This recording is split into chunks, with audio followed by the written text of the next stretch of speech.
Mad Max Fury Road is a film that is so epic in its storytelling, world building, and action that it may come as a surprise to learn that there was no traditional script for the movie. We didn't have a script as such. There was a script, there was a 130 plus page script. But alongside the script was a storyboard comic book that had frame by frame of everything you see in the movie. The copious amount of storyboards that were developed in pre-production of Fury Road is a testament to the clear vision that writer-director George Miller had for this story. Fury Road is an example of a modern mythology that uses an unconventional yet highly effective story structure to explore the human experience. So what is this somewhat unknown story structure that I speak of? Surely it must be the hero's journey, right? Well, sure, Joseph Campbell's popular hero's journey format is definitely present in Fury Road, but I was surprised to find out that there was actually another resource that Miller's team pulled from to put this movie together. I looked at it and thought, oh my God, what am I going to do with this? This is Nico Lathuris, the co-writer of Fury Road. Nico came onto the project after George Miller and illustrator Brendan McCarthy had already written a script and drew up 3,500 panels of storyboard. Overwhelmed by the volume of work already done, Nico created a timeline of everything that happens in the movie to break down and understand the story. Here's what he discovered.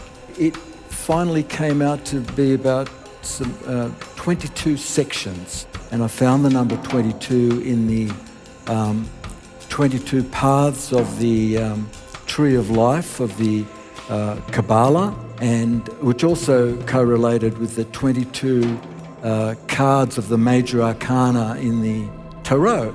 So I used this model as a map. Now, if you aren't familiar with tarot cards or the Tree of Life of the Kabbalah, don't worry, neither am I.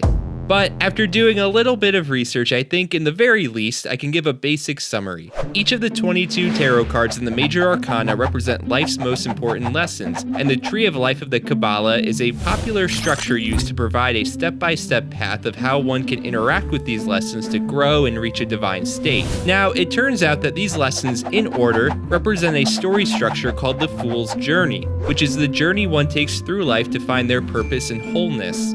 While each stage of the journey is numbered, I found that Fury Road reorders a few of them and omits just a couple, but many of the story's major beats align really well with these lessons.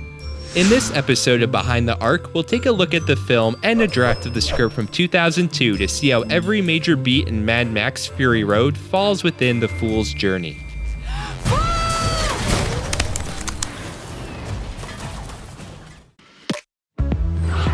We start with the Fool card, the card for new beginnings. The Fool stands at the cliff's edge, looking out to the unknown as they are about to begin their journey. Our first shot of Max sees him standing on a cliff, facing the unknown horizon. Max is our Fool, and this is his journey. He is a man who's been battered and beaten by the wasteland, withered down to his most basic survival instincts. So what do we learn about Max upon his introduction? First, he shows his animalistic tendencies.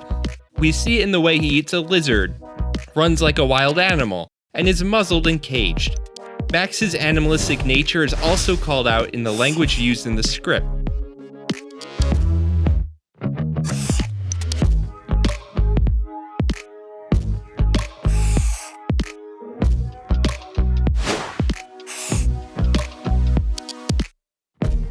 The second thing that we learn about Max is that he is haunted by trauma and guilt, left alone to survive in the wasteland. He has visions of people from his past that died on his watch. For Max to complete his journey, he must become a fully socialized, self-realized human being, and he must be able to overcome the tragic events of his past to find the value in helping others once again. The Magician is traditionally the first of many mentor figures to come into the Fool's life. This character has all the resources, knowledge, and skills to turn their manifested ideas into reality. The Magician is Furiosa. We first meet Furiosa in the Citadel, which acts as her ordinary world. She is used to a reality where a tyrannical warlord controls essential resources, the poor are oppressed, and women are used primarily for the purpose of reproducing. Furiosa's manifested reality is the Green Place, an oasis of plant life, water, and peace. The green place is a symbol of hope in a desolate wasteland, and Furiosa is fully prepared to make her vision a reality for herself and Immortan Joe's 5 wives. Now is the time to act. Cards 2 through 4 in the tarot deck, the High Priestess, the Empress, and the Emperor, are all mentor characters that the Fool meets in the beginning of their journey. I don't think there are any characters that are clear-cut representatives of these cards, so these are the only ones that we'll skip. The Chariot is the 7th card in Tarot, but we're bumping it up a few spots. The Chariot represents the moment where we'll take that first step towards achieving our goals. Also, in a literal sense, this card represents travel. The Chariot is visually represented in Fury Road by the War Rig. With Furiosa commandeering the War Rig, she has everything she needs to go forth on her journey to the Green Place. With her plan set in motion, Furiosa musters up the courage to commit to her journey. She has received and accepted her call to action.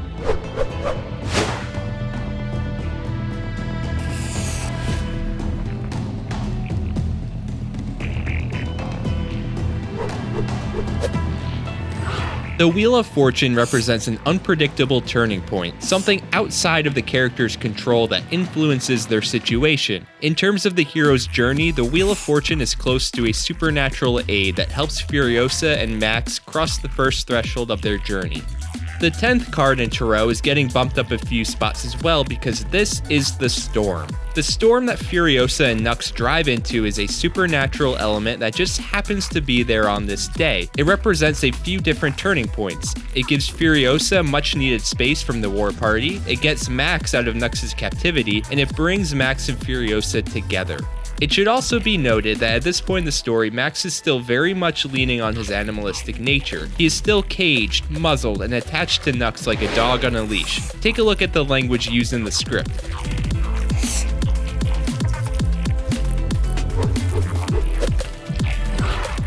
The Hierophant is a mentor or group of people that teaches the Fool spiritual values, core principles, and structured belief systems. For Max, Furiosa and the Wives are the Hierophant. By meeting them, interacting with them, and ultimately helping them accomplish their goal, Max will learn what it's like to be part of a society. He'll become a decent human being capable of helping others once again. The first step in this process is for Furiosa to help Max free himself from his muzzle and be the first person on this journey that doesn't see Max as an animal. When Max comes to after the storm, he makes a desperate attempt to get free. In fact, this section of the script is called Almost Free. Max tries to bite off Nux's hand, very much indicative of his mindset still being reduced to an animal that is solely focused on survival. There's a line in the script that I really like. As he lifts his body to his shoulder, he shudders, repulsed as if another human being is some kind of contagion. The first word we hear Max speak is water.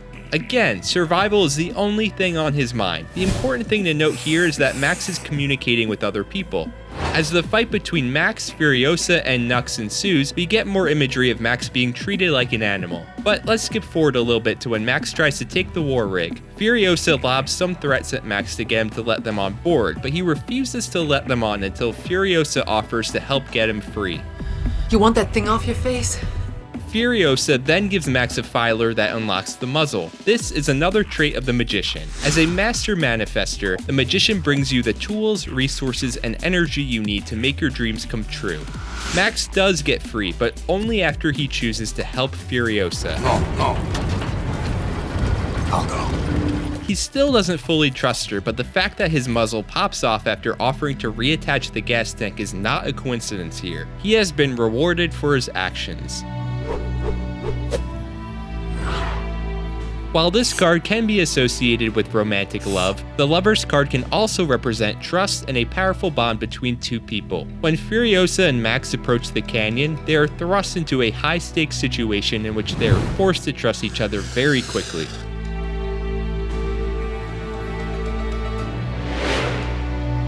Furiosa shows Max that she trusts him by giving him the kill switch code. We even get a reference to the Fool's journey. When I yell fool, you drive out of here as fast as you can. When she needs him, he does not hesitate. This Fool is committed to the journey.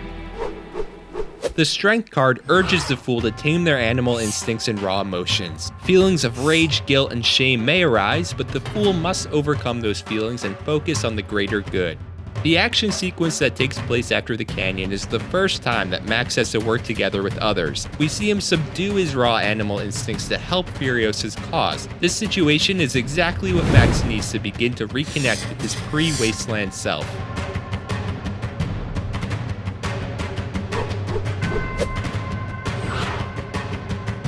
The Justice card is Karma's moment to shine. If the fool has acted irresponsibly, they will pay for it here. Two things of note happen here. First, Max must pay for his earlier actions against Furiosa and the wives. When they first meet, Max shoots Splendid in the leg as a warning. In this moment, Splendid slips on the blood from her wound and falls to her death. This moment is even more tragic when we see that Max, for the first time, shows human emotion.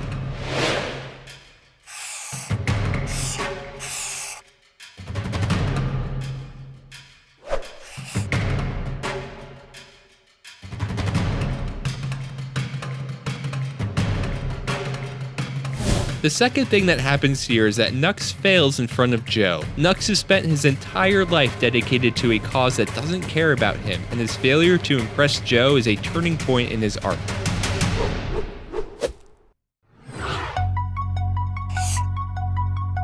The Hangman card calls for the fool to pause and surrender themselves to their new circumstance. The animalistic, pure survivalist nature that Max is dedicated to before this journey no longer serves him. In fact, it costs a valuable life. Max must embrace this new journey. Furiosa searches for that shift within him.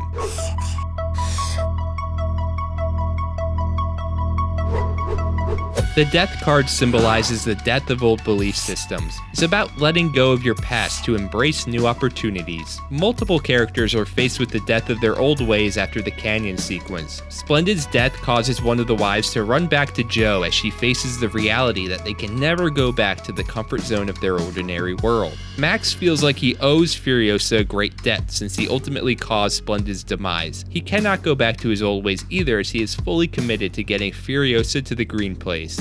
But the Death card hits no character harder than it hits Nux. Nux is found in the back of the rig, and his belief that he'll be welcomed into Valhalla is long gone. 3 times the gates were opened to me. What gates? I was awaited in Valhalla. Nux also reveals his impending death to cancer. He was hoping to die in honor, which is still a goal that will motivate him moving forward.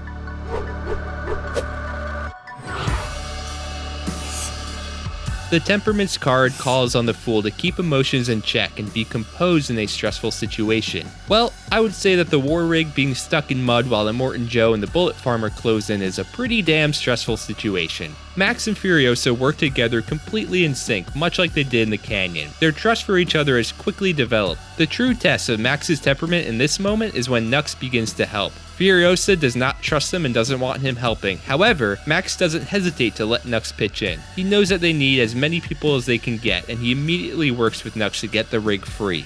Another moment here that shows Max's growth is when he is firing at the bullet farmer. After missing the first 2 shots, he gives the gun to Furiosa to take the last one. Max is now thinking as a member of a group and works with others to accomplish their goal. He is embracing his place within a societal structure. The Devil card, in reverse, calls for the fool to confront their inner fears and free themselves from the chains of their inner psyche. The fool must completely rid themselves of the thing that was previously holding them back. When Max leaves the group to kill the bullet farmer, he is confronting that fear. He has survived the wasteland by escaping those who have hunted him, but now he is taking the hunter head on. When Max reappears with the ammo, he is covered in the bullet farmer's blood. Now, Max is the one doing the slaughtering. He has gone from being hunted as a loner to being the hunter in the spirit of helping others, bringing resources back to his tribe and helping them move forward.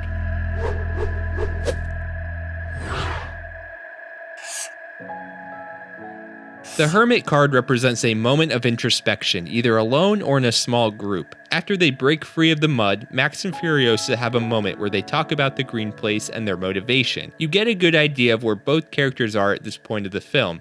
They're looking for hope. What about you? Redemption.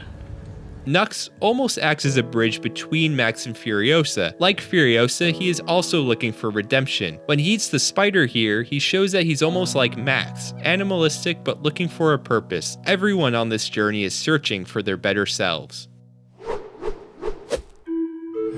The Tower card is where all illusions come crashing down. Information is revealed that will destroy any lies that these characters have been telling themselves. In this case, the Tower is when Furiosa finds out that the green place no longer exists. The glimmer of hope that Furiosa has been holding onto has completely vanished in this moment.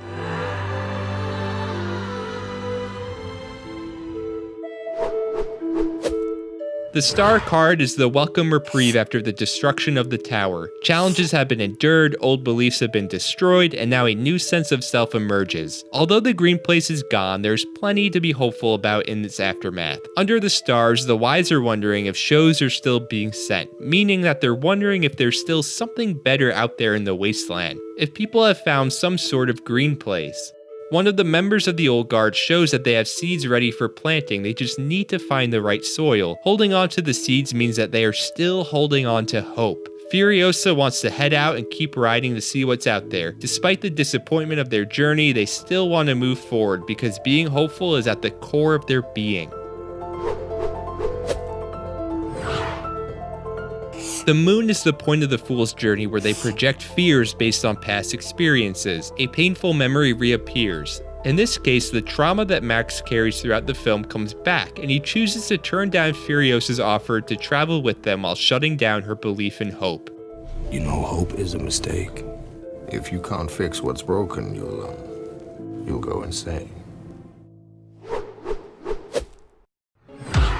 The sun signifies that things will get better. The Fool has overcome challenges, discovered who they are, and is successfully moving forward. When the sun rises in Fury Road, everyone has left except Max. He once again is haunted by his trauma, but this time it motivates him to help. He hatches the plan to go back to the Citadel, take control, and use its resources to create a new green place. This plan will complete everyone's arc. Max will regain his sense of hope and humanity, Furiosa will get redemption by taking over the Citadel, and Nux will bring Furiosa and the Wise back to the Citadel, completing his mission but for honorable reasons. Max inspires hope in the group.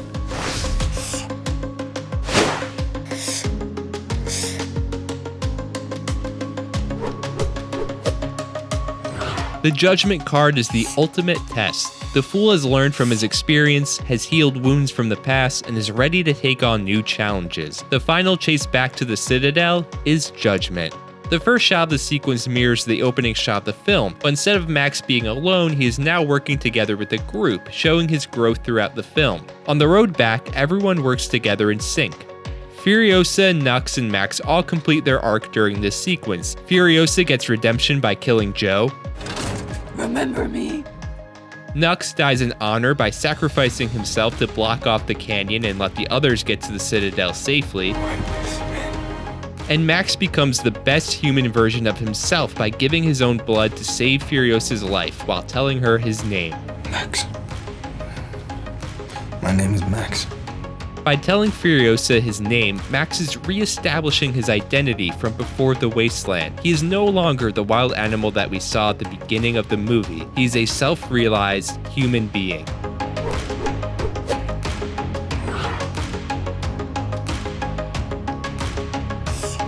Finally, we end the film with the world that the magician originally manifested. Furiosa takes over the Citadel and gives water to everyone who needs it. Meanwhile, Max moves on, but he isn't going back into the wasteland as an animal looking to survive. He is going back as a person who values others and is as hopeful as ever. He has become his better self. And our journey ends with this quote.